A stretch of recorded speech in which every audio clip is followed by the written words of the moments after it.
Selamat datang di pembahasan kita kali ini.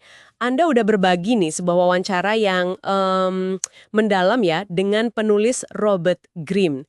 Isinya tuh kaya banget. Iya, betul. Kita bakal coba gali bareng pemikirannya soal gimana sih hadapi orang sulit, terus pahami karakter asli, sampai soal rasa hampa dan nemuin tujuan unik kita. Benar sekali. Nah, misi kita di sini tuh nyoba nyaring intisari paling tajam dari sumber ini. Tujuannya biar Anda bisa dapat kejernihan barulah ya buat memahami diri sendiri dan orang lain. Di tengah hidup yang, ya ampun, kompleks banget ini. Iya, di tengah kerumitan hidup modern ini.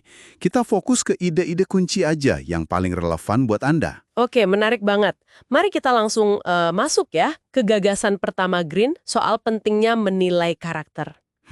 Bukan soal karisma atau penampilan luar gitu, tapi sesuatu yang lebih dalam. Dia bedain tuh karakter kuat sama lemah. Betul. Dan salah satu ciri kunci karakter lemah, kata dia nih, itu nggak bisa terima kritik. Nah ini kenapa sih kok penting banget bedain ini? Ini krusial. Soalnya kita sering banget ketipu sama pesona luar aja gitu. Greene nekenin, kalau orang nggak bisa terima kritik itu, wah, lampu merah besar. Oh gitu ya? Itu tanda kerapuhan di balik topengnya. Sarannya dia cukup praktis sih. Amati aja, gimana orang bereaksi pas lagi stres, atau pas dikritik, atau bahkan pas punya sedikit kuasa. Pas punya kuasa ya? Iya, disitulah karakter asli seringkali kelihatan. Nah, ini juga jadi kunci buat hadapi orang negatif. Kita perlu sadar negativitas mereka itu seringnya cerminan masalah internal mereka loh, bukan soal Anda. Jadi bukan tentang kita ya? Bukan. Makanya jaga jarak emosional itu jadi penting.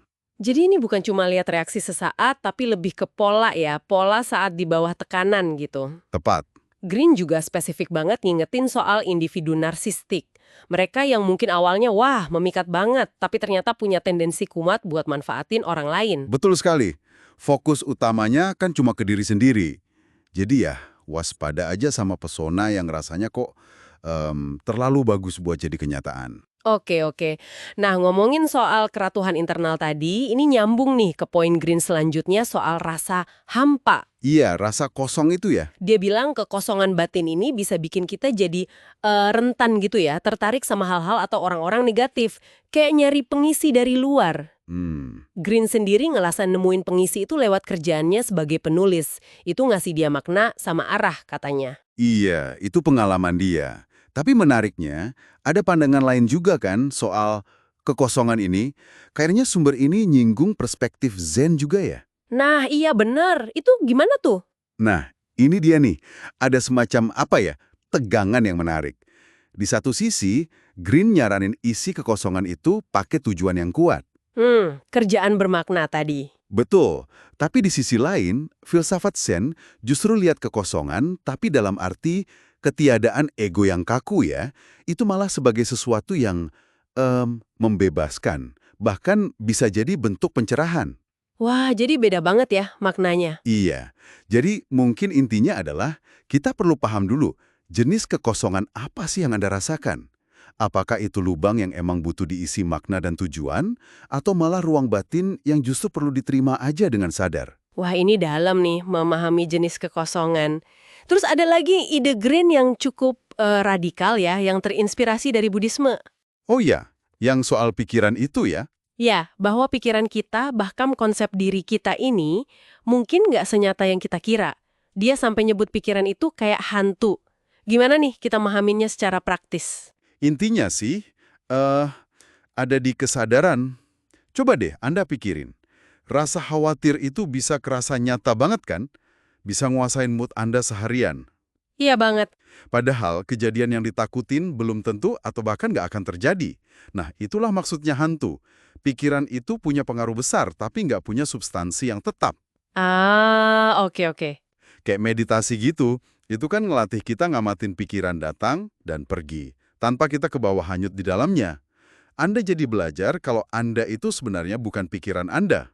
Tapi kalau pikiran itu nggak nyata, gimana dong caranya bisa ngebentuk realitas kita? Kayaknya Greene juga bilang gitu kan? Agak kontradiktif ya kedengarannya. Pertanyaan bagus. Nggak nyata di sini itu bukan berarti nggak ada efeknya sama sekali. Pikiran yang diulang-ulang terus, itu lama-lama bisa jadi keyakinan. Mengkristal gitu ya? Iya, dan keyakinan itu yang dorong tindakan kita. Jadi pikiran itu ngebentuk realitas subjektif kita.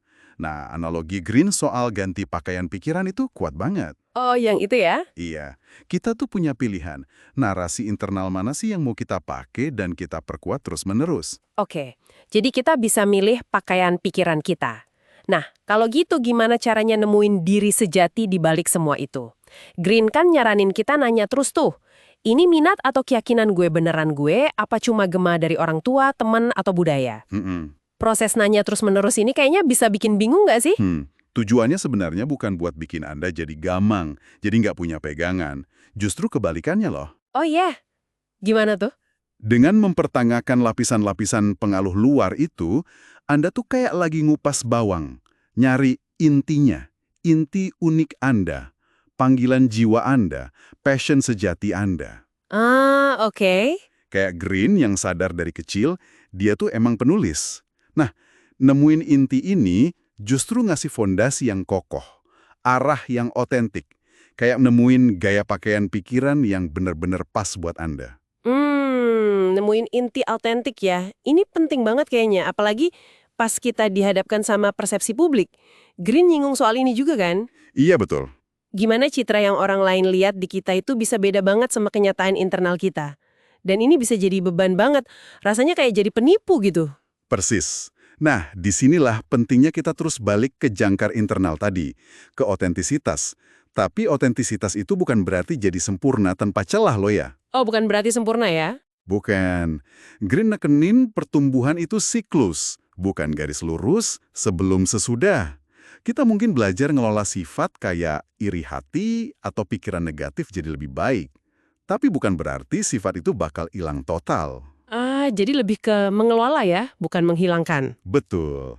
Menerima diri kita yang lagi proses ini dengan segala kekurangannya, itu kunci buat lepas dari beban persepsi orang lain sama perasaan penipu tadi. Wah, jadi banyak banget ya lapisannya pemikiran Robert Greene ini yang bisa kita gali lebih dalam lagi. Mulai dari nilai karakter, pahamin kekosongan, sampai mempertanyakan pikiran dan realitas diri. Iya, banyak banget. Tapi kalau ditalik benang merahnya nih, intisari dari semua ini tuh kayaknya sebuah perjalanan ke dalam diri. Perjalanan ke dalam ya.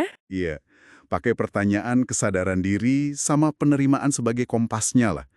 Buat ngebantu kita navigasi hidup ini secara lebih otentik dan juga lebih bermakna. Sebuah perenungan yang dalam banget. Nah, sebagai penutup nih mungkin ada pertanyaan menarik buat Anda bawa pulang dan renungkan. Silakan. Kalau pikiran Anda itu bukanlah diri Anda yang seutuhnya, dan Anda bisa milih pikiran, itu kayak milih pakaian. Pakaian pikiran kayak apa sih yang paling sering Anda pakai sehari-hari? Dan apakah mungkin udah waktunya ya buat nyoba gaya atau pola pikir yang baru? Pertanyaan bagus tuh. Terima kasih banyak sudah menyimak pembahasan mendalam kita kali ini.